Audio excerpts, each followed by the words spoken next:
Tommy Lee Jones spent a lifetime outrunning a brutal past. His father hit him. His marriages collapsed. He drank too much and pushed people away. Now, with almost 80 years behind him, the seams are showing. At a recent red carpet premiere, he couldn't recall working with his co-star. Friends whispered he looked ill and disoriented. He's stopped taking roles, rarely leaves his land, and stays tucked away on his ranch. After decades as the stoic, steel-eyed presence, the facade is slipping. The truth about his difficult final years is beginning to surface. Tommy Lee Jones was born on September 15, 1946, in the small Texas town of San Saba, barely 3,000 residents. Chaos marked home life from the start. His father, Clyde, worked the oil fields and had once ridden as a cowboy. His mother, Lucille, juggled jobs as a police officer, school teacher, and beautician all at once. Their marriage never held. They wed and divorced not once, but twice. Town gossip churned. Tommy watched them argue, separate, reunite, over and over. Each split meant another move. Nothing stayed stable. Clyde's oil work made it shakier still. Those early years hardened Tommy. Even as a boy, he learned to lock his feelings away. But what outsiders couldn't see was worse. Clyde's temper could explode.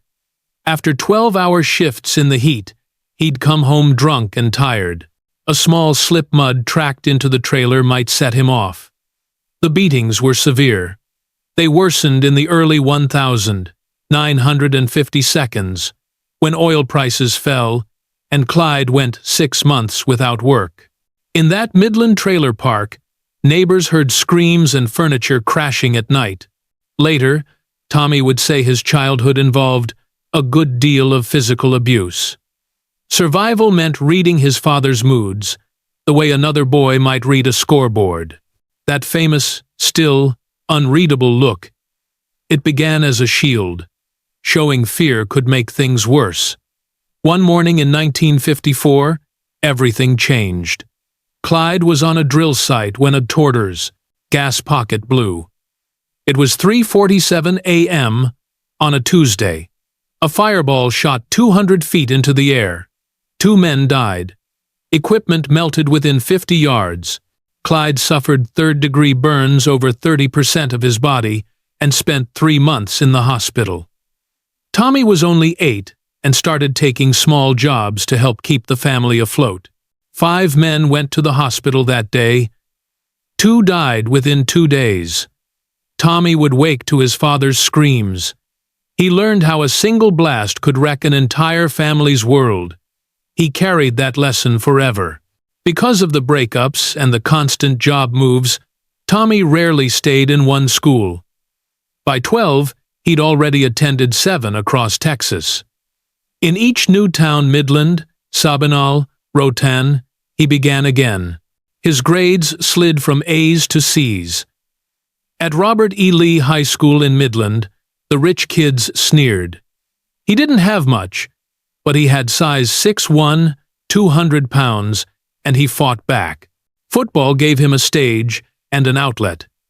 He hit like he had something to prove, sometimes too hard. Suspensions followed. But on the field, no one bullied him. At 13, Clyde took a high-paying job in Libya. But Tommy stayed in Texas. He'd earned a scholarship to Street Mark's School of Texas in Dallas, one of the state's best. By 16, he was back on rigs during summers, working beside his father, 14-hour shifts in 110 degrees heat, around machines that could kill a man in a blink. In 1962, he watched a coworker lose 3 fingers right in front of him. Blood sprayed across the drill floor. Help took 45 minutes. That summer, he made $3.50 an hour, dropped 25 pounds, and built calluses that never fully disappeared. Once, a 500-pound drill bit snapped loose, smashing the platform inches away. Those years taught him pain, discipline, and grit, and the smell of diesel and near misses that stays with you. In 1965, Tommy Lee Jones got into Harvard on scholarship. His first room was Mauer Hall, B12. Across the hall lived Al Gore, the future vice president. They became roommates and stayed together all 4 years. Later, they shared rooms with Bob Summerby, who would run a media watchdog site. Tommy and Gore argued late into the night about books and politics, a bond that lasted decades. Tommy spoke for Gore at the 2000 Democratic National Convention. And when Gore won the Nobel Peace Prize, Tommy helped host the concert. He graduated in 1969 with an English literature degree. "Harvard taught me how to learn," he said. Learning, he believed, is the heart of acting. He also played football number 60, one still 6'1", 200 pounds, an offensive guard on the undefeated 1,968 team. That season climaxed in legend. On November 23, 1968, Harvard faced Yale. It was 29-13, with 42 seconds left. Harvard scored twice and tied it 29-29. The next day's headline, Harvard beats Yale 2,929. Tommy was on the field during that miracle finish. The game later became a 2008 documentary. In 2010, he spoke at a screening in Dunster House. Jones also immersed himself in campus theater. His Coriolanus stunned audiences with raw intensity. People talked about it for years. He performed with John Lithgow in The Ladies Not for Burning in 1967, starting a friendship that lasted decades. When he received the Harvard Arts Medal in 2012, he called college the best thing that happened to him creatively. After graduation, he moved to New York. His first professional play, A Patriot for Me, was directed by Harold Pinter in 1969. He followed with Fortune and Men's Eyes, Four on a Garden, Blue Boys, and Ulysses in Nighttown. To pay bills, he landed a steady gig on the soap One Life to Live, playing Dr. Mark Toland from 1971 to 1975. His first film role came in 1970 with Love Story, a small part that still drew notice. The lead character had been inspired in part by Tommy and Al Gore, who influenced author Eric Segal at Harvard.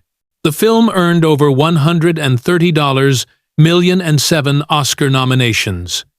In 1977, Jones starred in The Amazing Howard Hughes, a 2-part TV movie arriving a year after Hughes's death. He charted Hughes from brilliant to broken recluse, nailing the voice and mannerisms some say the most accurate version filmed. That same year, he played a withdrawn Vietnam vet in Rolling Thunder. Critics called him sensational.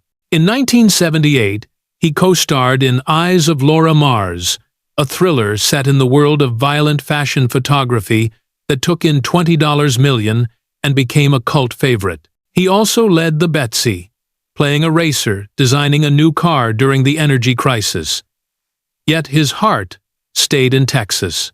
He built a polo operation on 55 acres in San Saba, 48 stalls, an arena, an exercise track, and supported Harvard's polo team for over 15 years with horses and money. He later bought a 50-acre polo farm in Florida and sold it in 2013 for $26.75 million. He didn't care for glamour. He played polo on rough dirt through drought, because that's how cowboys do it. That's who he was. When he portrayed Doolittle Lynn in Coal Miner's Daughter in 1980, his career shifted. The real-life tale of Loretta Lynn earned over $67 million on a $15 million budget. Jones got his first Golden Globe nod. Sissy Spacek won Best Actress. shot completely in Kentucky and Tennessee. It felt authentic. In 2019, the Library of Congress added it to the National Film Registry for cultural and historical significance. Then came 1983 and one of his darkest roles. Gary Gilmore in The Executioner's Song, a chilling TV film about a double murderer who insisted on being executed. Jones won the Emmy. The 4-hour film was scripted by Norman Mailer, who wrote the book. The team interviewed over 120 people to get it right. His method approach felt so total, some wondered if he went too far. There's no proof he harmed his health for the role. In 1986, he seized Central Park in The Park Is Mine, playing a Vietnam veteran who militarizes the park to protest how veterans were treated. A dead friend left weapons and plans. Jones's character used them all. It had the pulse of a Rambo-era thriller, with a Tangerine Dream score big explosions. No reports of injuries. By 1995, he directed and starred in The Good Old Boys, a TV Western, and met Dawn Laurel, who would become his wife. He was 49 and still married. Dawn was 31, a camera assistant. They began dating on that production and married on March 19, 2001 in Texas. Some critics called the movie a vanity project. Rumors swirled, it went $500,000 over budget. Nothing confirmed. In the package, 1989, Jones played a prisoner assassin tangled in a Cold War plot. Timing proved awkward. 3 months later, the Berlin Wall fell, and the premise felt instantly dated. He worked with Gene Hackman in harsh conditions.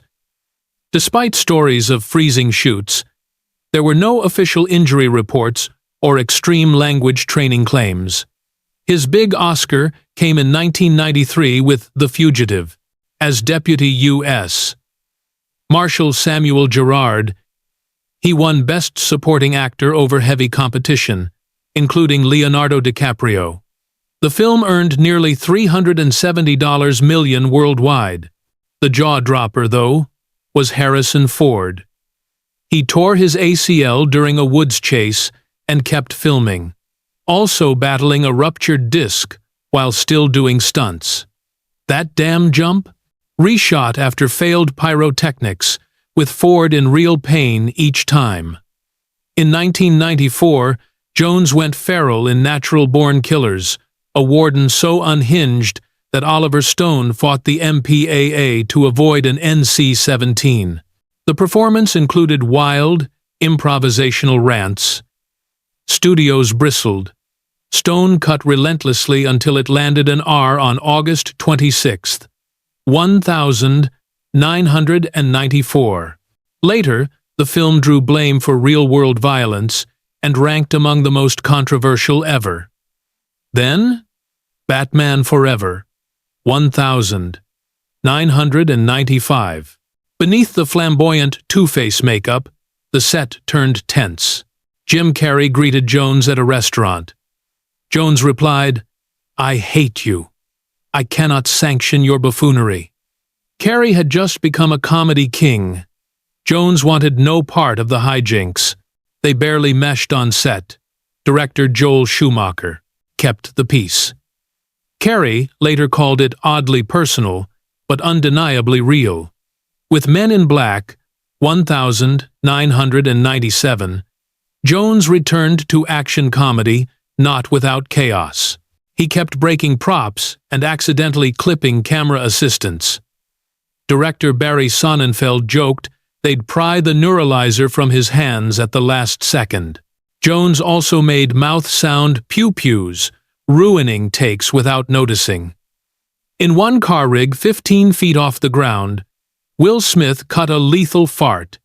Jones nearly blacked out.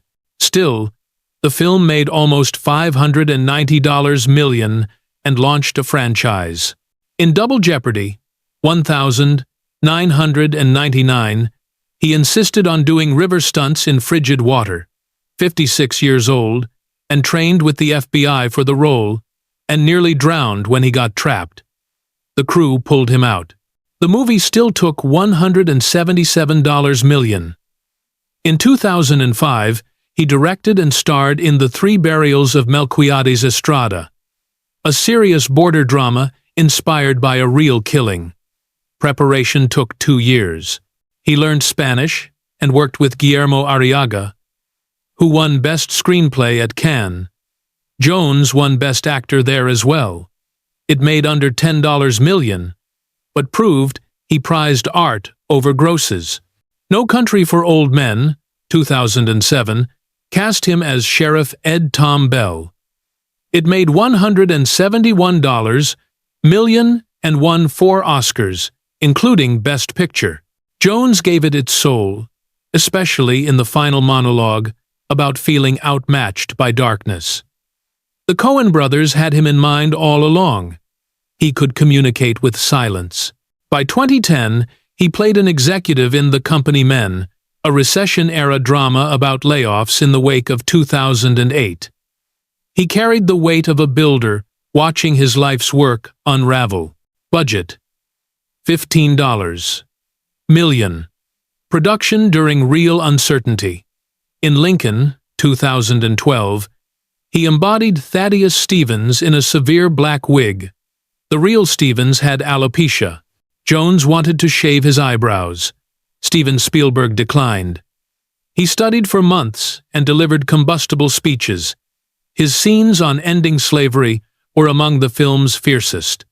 By 2014, he was Polity Life, back behind and in front of the camera with The Homesman. Alongside Hilary Swank, he ferried 3 women with mental illness across punishing frontier country. Shot for $16 million in raw New Mexico weather, with real horses and harsh winds, it showed pioneer life without romance. In 2016's Jason Bourne, he played CIA Director Dewey, the man behind Bourne's father's death. The film made $415 million, but critics said Jones looked spent. Constant rewrites didn't help. One reviewer joked his face looked like the Grand Canyon. A year later, he portrayed journalist Joe Galloway in Shock and Awe about reporters who challenged the U.S. government's pre-Iraq War claims. The real journalists advised production, aiming for fidelity. In Ad Astra, 2019, he was Brad Pitt's missing father, an astronaut lost near Neptune.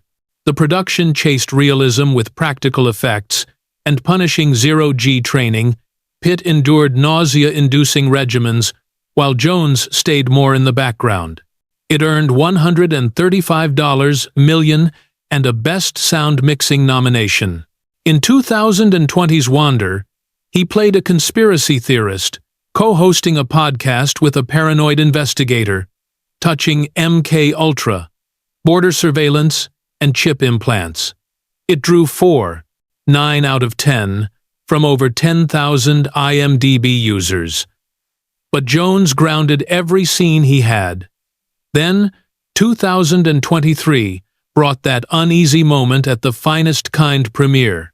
Standing with Jenna Ortega, Jones asked, "Did we have any scenes together?" She gently reminded him they did. The clip went viral. People wondered, memory issues? Illness?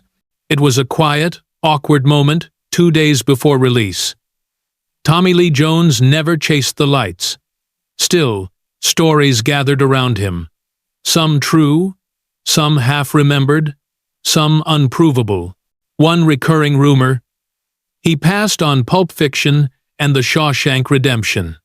Dig deeper, and there's no solid evidence. Tom Hanks skipped Shawshank for Forrest Gump.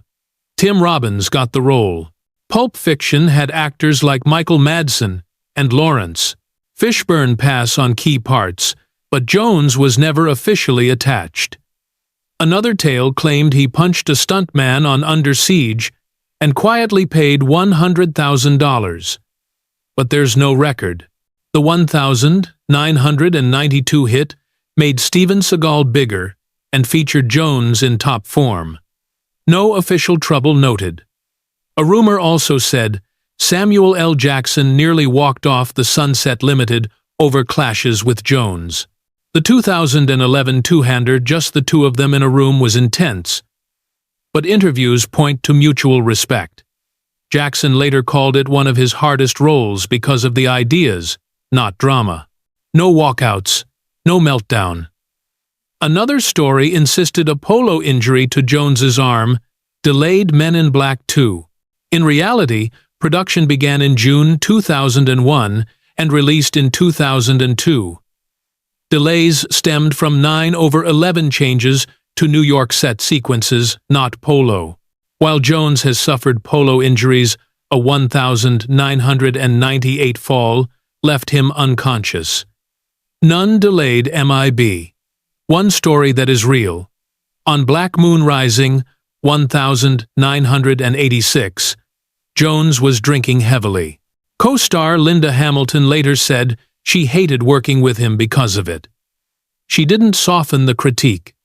Jones never publicly explained those years. He kept that locked away. He was 40. Still trying to cement his film career, a low point professionally and personally. His private life saw its share of storms. He married Kate Lardner on New Year's Eve 1970. One granddaughter of writer Ring Lardner. She had 2 kids from a prior marriage and set aside acting to support him. By 1978, it collapsed. Divorce papers filed on February 9th cited work obsession. He was rarely home. The marriage ran just over 6 years. Kate rebuilt, eventually working as a sound editor. He married again in 1981 to Kimberly Cloughley, a photographer he met on back roads. They had 2 children, Austin, 1982, and Victoria, 1991. During The Fugitive, 1993, rumors swirled about an on-set affair. The next year, on Blue Sky, tabloids linked him to Jessica Lange. Kimberly filed in 1996. She received full custody, a large settlement, and ongoing support. Jones grew visibly emotional over custody. He did not want distance from his kids. The marriage lasted nearly 15 years. He met Dawn Laurel in 1995 while making The Good Old Boys. She was behind the camera. They clicked. He was still married, but the end was near. By 1998, they appeared publicly as a couple. On March 19, 2001, they quietly wed in Texas. Her sister helped design parts of their ranch. Then, in 2024, the rumor mill churned again. Whispers that Dawn faced a serious diagnosis. Nothing confirmed, but Jones abruptly stepped back from work. At 78, he reportedly told friends he wanted to stay near Dawn on their 30,000-acre Texas ranch. That wasn't his only property. In 2002, he bought a 55-acre polo ranch in San Saba with 48 stalls and a pro-level field. A serious incident in 2010, a guest badly injured during a match, led to a $2.3 million lawsuit. The guest alleged unsafe conditions and poor horse care. Jones fought back and won. The court ruled polo is inherently risky. Even so, he paid over $400,000 in legal fees. Back in 1998, at a different ranch near Houston, he was thrown when a horse stumbled. It stepped on him. He passed out, went to the hospital, and 2 days later watched his team from the sidelines. He keeps his children out of the spotlight. Austin acted once a banjo player in The Homesman, 2014, and worked on the soundtrack. He later pivoted fully to music. Albums Dead Calm, 2022, and At the Polo Club, 2023, came out on Perpetual Doom. He scored films like Fanta and Metamorphosis, junior year. Victoria made a few small appearances. Men in Black 2 at 11. Later, the 3 burials of Melquiades Estrada. Once, Jones even fired her from a set for arriving late. The crew calmed the situation. By December 2023, concern grew. At the Finest Kind premiere, he looked gaunt and unsteady. Friends were rattled. His eyes were hollowed. He even asked Jenna Ortega if they'd acted together, forgetting their shared scene. Jenna gently reminded him. The clip spread fast. People asked, memory loss? Illness? In 2025, rumors erupted: cancer, Alzheimer's, something else, but no official word. Jones has always guarded his health and his privacy. Still, the way he looked, the way he spoke, and his sudden retreat from acting made the worst seem possible. Financially, he took a big hit, too. In 2019, he sold his Wellington, Florida polo estate for $105 million. It sounds huge, but he'd listed it for $26. $75 million in 2013, a $15.8 million loss. He'd assembled the property in pieces. $2. $95 million in 2002, $1. $1 million in 2003, and $550,000 in 2012. It had everything: 2 polo fields, dozens of stalls, a staff house, but buyers didn't bite. He still kept his vast 3,000-acre Texas ranch with its 150-year-old home, 50 horses, and working cattle. Despite all the turbulence, Jones still sits on an estimated $100 million net worth in 2025, built on The Fugitive, Men in Black, and No Country for Old Men, plus credits as director, writer, and producer. In 2012, he received the Donostia Lifetime Achievement Award at the San Sebastian Film Festival, honoring more than 70 films and decades at the craft. That honor came when he was strong and active. Now he lives mostly in silence, far from studios, respected, formidable, and as enigmatic as ever.